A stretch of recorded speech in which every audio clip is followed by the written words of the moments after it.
Every night, no matter the weather, something walks down our street whistling softly. You can only hear it if you're in the living room or the kitchen when they walk by, and it always starts at exactly 3:03.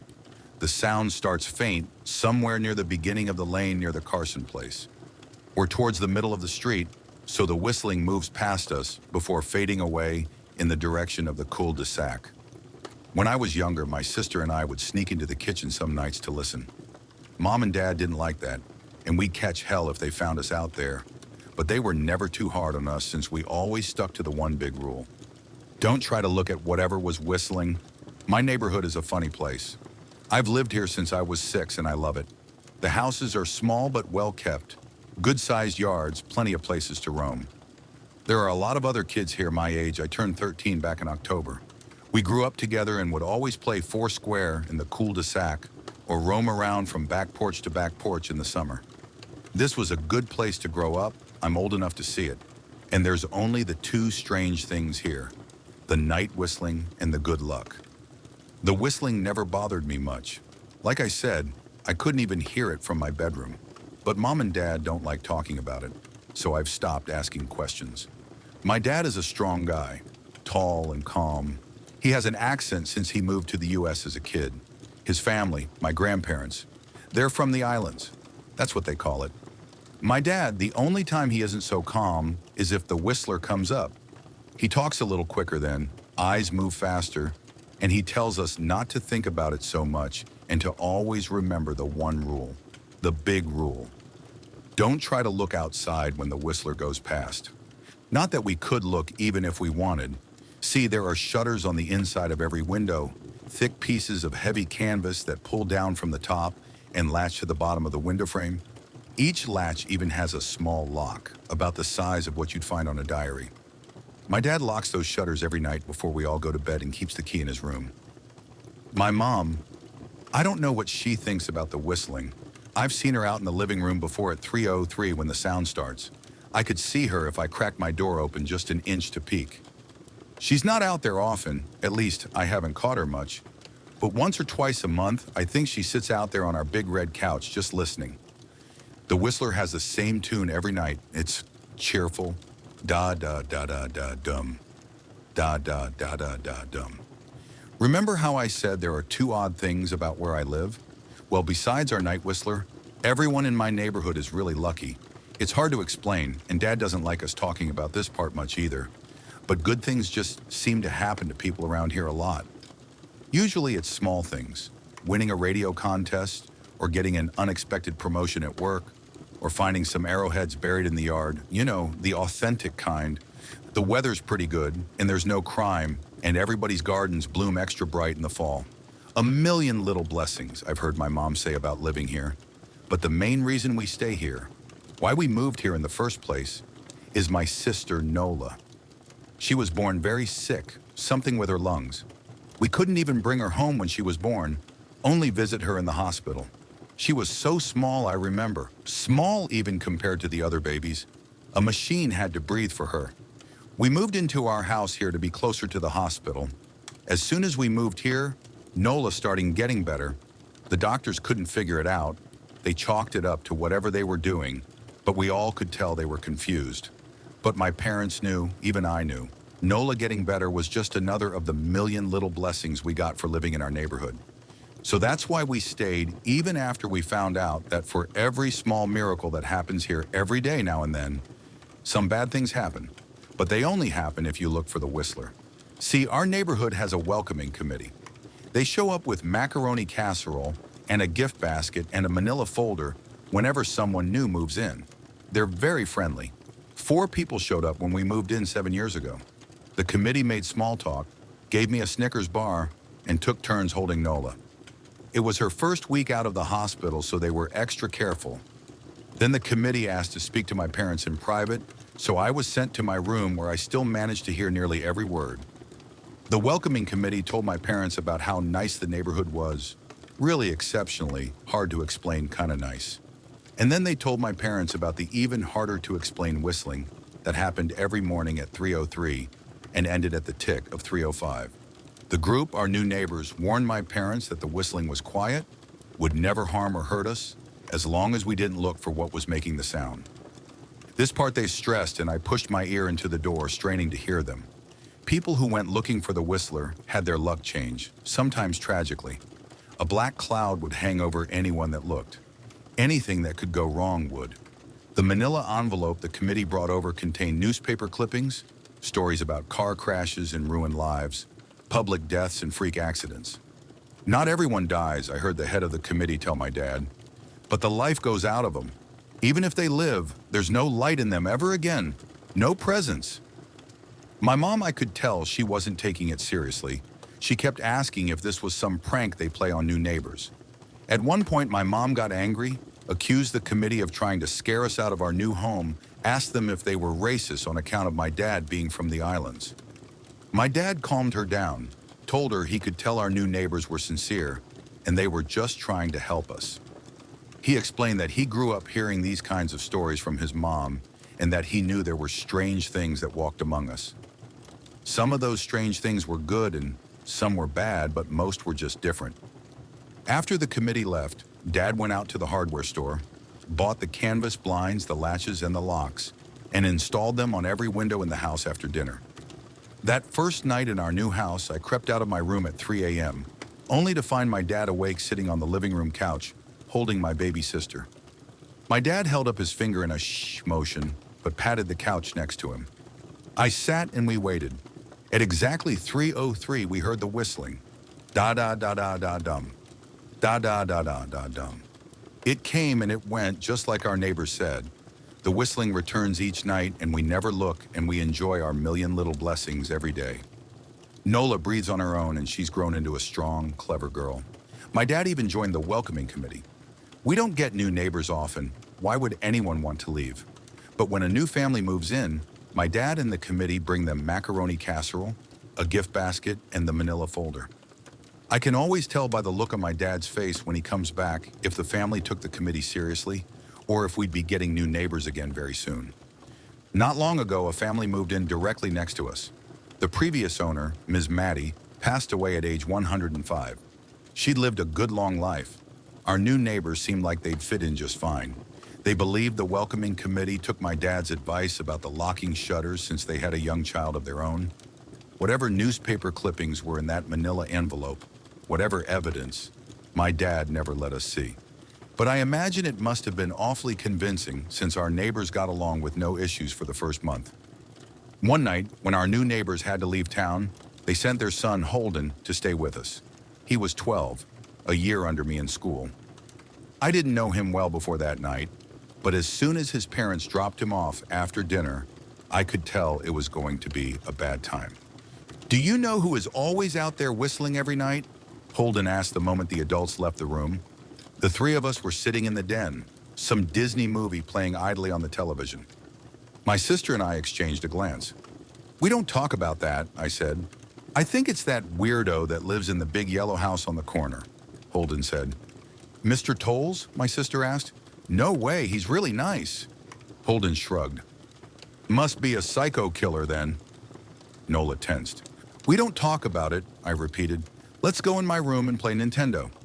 We spent the next few hours playing games, eating popcorn, and then watching movies. A typical sleepover, but I could see Holden was getting antsy. After my parents had wished us a good night, locked the blinds, and gone to bed, Holden stood up from his beanbag and walked over to where Nola and I were sitting on my bed. "Have you ever even tried looking?" he asked. "It's nearly time." Like most sleepovers, we'd conveniently ignored any suggestion of a bedtime. I was shocked to see he was right.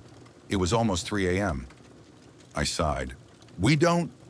See, I can't even try to look because my dad locks the blinds every night and hides the key," he continued, ignoring me. "So does our dad," said Nola. "No," replied Holden. "No, he doesn't." "You saw him do it," I said, a little sharper than I meant to sound. Holden grinned. "Your dad locks the blinds, yeah, but he doesn't hide the key. He keeps it right on his normal keychain." "So?" I asked, worried I already knew what he would say next, because I had noticed that my dad didn't bother hiding the key anymore after all of these years, because he knew we took it seriously. "So, after your dad locked up, but before your parents went to bed, I went to the bathroom. And on my way, I may have peeked into their room, and I may have seen your dad's keychain on his nightstand, and I maybe went and borrowed the key to blinds." Nola and I stared, and his grin only grew wider. "You're lying," I said. Holden shrugged. "You can check if you want. Just open your parents' door and look. You'll see his keychain right there on the nightstand." "Stay here," I told both of them. "Don't move a muscle." I hurried over to my parents' room but hesitated at the door. If Holden wasn't lying, my dad would be angry. Beyond angry. I was scared thinking about it, but more scared of an open window with the whistler right outside. I opened the door, barely an inch, and looked in, but it was too dark to see.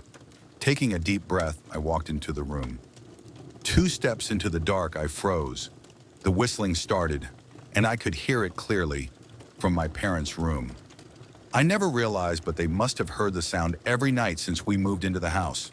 They never told us. I don't think I could have slept through it.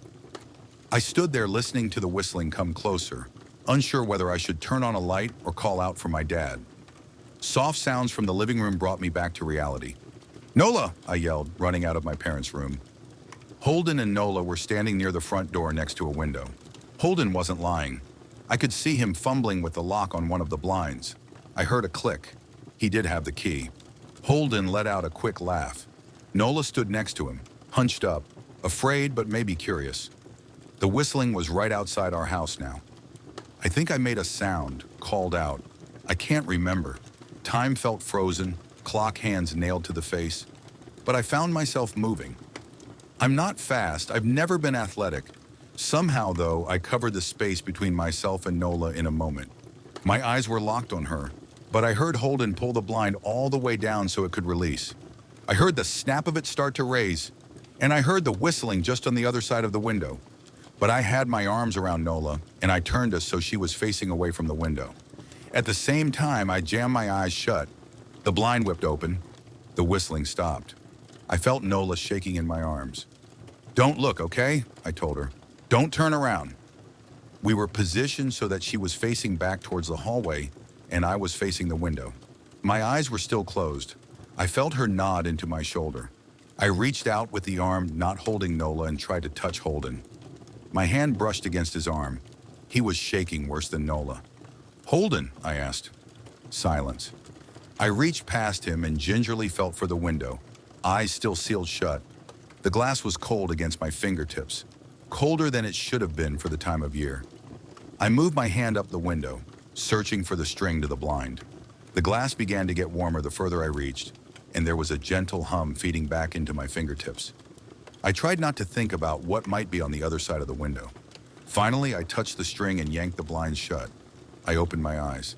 In the dim light leaking out from the kitchen, I could make out Holden, pale and small, staring at the now closed window. "Holden?" I asked again. He turned towards me and he screamed. Everything became a flurry of motion. Lights sparked to life in the hall, then the living room. My parents' footsteps thudded across the hardwood floor. I didn't turn to look back at them. My eyes were glued to Holden. He was pale, had bit his lips so hard there was a thin red line of blood running down his chin, and he'd wet himself. "What happened?" my dad asked from behind me. I managed to swivel away from Holden and look back. He looked. I'd never seen my dad scared before, but I saw it that night, in that moment, an old, ugly terror stitched on his face, a parent's fear. "Just Holden," he mouthed to me. I nodded yes. My dad let out a breath. He looked so relieved I nearly expected him to cheer. But then he turned to Holden, and my dad's face changed. I wondered if he felt bad for feeling good, that Holden was the only one that looked. There was a knock at the door. We all froze. Holden whimpered. "Don't answer it," my mom said. She stood at the threshold of the hall. I'd always thought she was a skeptic and just humored my dad about the windows and the whistler. But that night, we were all believers. I noticed that both of my parents held baseball bats they must have taken from their bedroom. The knock came again, a little louder this time. "Please don't open the door," Holden whispered. My dad walked over to him, hugged him close. "We won't," my dad promised, still holding his bat. "Nothing is coming in here tonight." Thud, thud, thud. This time the knocking was loud enough to rattle the door.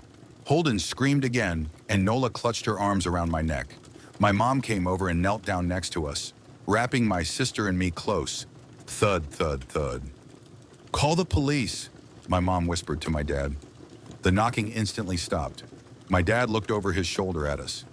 Do you think he was cut off by frantic knocking that trailed off to a polite tap, tap, tap?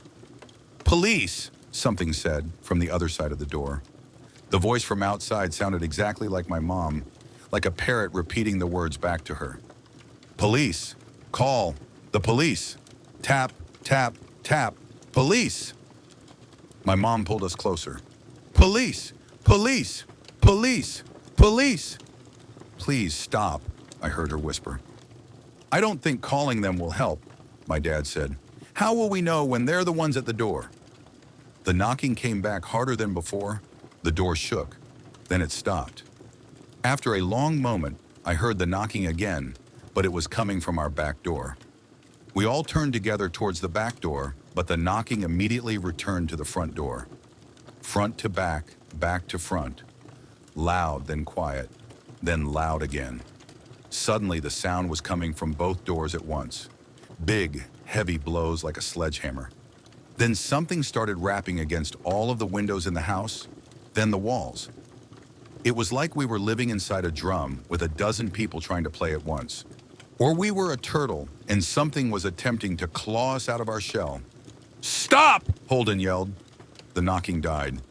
I won't tell, Holden said, staring at the door. I promise I won't tell anyone what I saw. Just please go away. We waited for nearly a minute. Then we heard it, a soft tap, tap, tap coming from the window Holden had looked through earlier. Holden started to cry, sobbing like a prisoner watching gallows being built outside their cell. My dad held him, brushed his hair, but never lied to him, never told him things would be okay. The tapping at the window went on for the rest of the night. We huddled together in the living room for I don't know how long. Eventually, my mom tried to take us kids into my room, while my dad stayed to watch the door. But the second we moved into my bedroom, the knocking came back. So loud it was possible to ignore. I was afraid the door couldn't take it. And we went back to the living room and the knocking stopped. Only the tap, tap, tap on the window remained. None of us slept that night. The tapping stopped around 7 a.m. That's about the time the sun comes up here. We waited another 2 hours before my dad opened the blinds from one window. He made us all go back to my parents' bedroom first. I heard him open the door, then come back in. Okay, he told us. It's done. Holden's parents came back around lunchtime. My mom and dad walked Holden over to his house, and they all went inside for quite a while. Nola and I watched from the window. She stuck to me the whole day, right at my side, sometimes holding my hand. When my parents came back, they looked grim but wouldn't tell us what they said to Holden's family. It was a Sunday, so we all spent the day together, ordered pizza, and watched movies. That night, everyone slept in my room, Nola and my mom in the bed with me, my dad in a chair he'd pulled over. There was no knocking that night or any night since. We didn't see much of Holden or his parents for the rest of that week, but by Thursday, there was a moving truck in their driveway. Nola and I watched them packing up the whole afternoon after school. What sticks with me most is how tired Holden and his parents looked. All three had the same pallor, grim mouths, and lightless eyes. Even from across the street, I could tell something was very wrong. Holden and his family were gone before sunset. I remember what the original welcoming committee said to my parents when we moved in. Not everyone who looks at the Whistler dies, but even those that live have the light go out of them, and the rest of their lives are full of misfortune. A million little tragedies. I think Holden's parents must have looked either to comfort him if they didn't believe or share the burden if they did. I watch Nola some days, happy and young and alive, and I wonder if I'd been slower. If she'd looked out the window that night, would I have looked too, to comfort her, to share that burden?